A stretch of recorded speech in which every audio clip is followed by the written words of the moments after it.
Well, News 4 was first on the scene of an early morning house fire in St. Charles County. That fire leaving one person with serious burns. Crews were able to respond quickly, but as News 4's Shoshana Stahl explains, this weather poses a lot of problems for fire crews. Any exposed skin that's not covered is susceptible to frostbite within 8 to 10 minutes.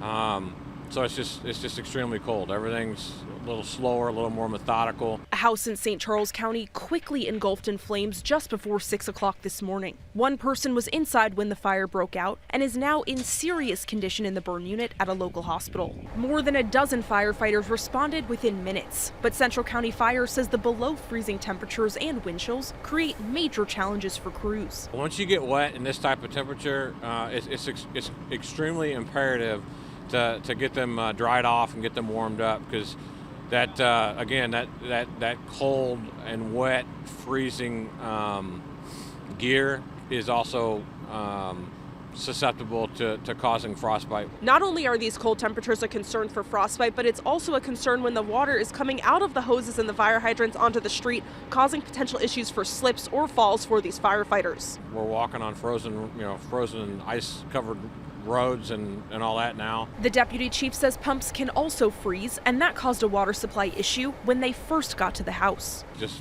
breaking frozen caps off of hydrants and getting water flowing. Once the water's flowing, then it's usually not a problem. It's once it stops flowing that all that starts to freeze up. It's not just a job, but a calling for these firefighters, no matter the temperature. I would just maybe hope maybe a deeper respect for how hard it is, how challenging it is, and the stress that it takes on a firefighter's body and mind to have to endure this type of work. Crews are still working to find out just exactly how that fire started. The fire marshal is on his way to start doing that investigation. Reporting in St. Charles County, Shoshana Stahl, News 4.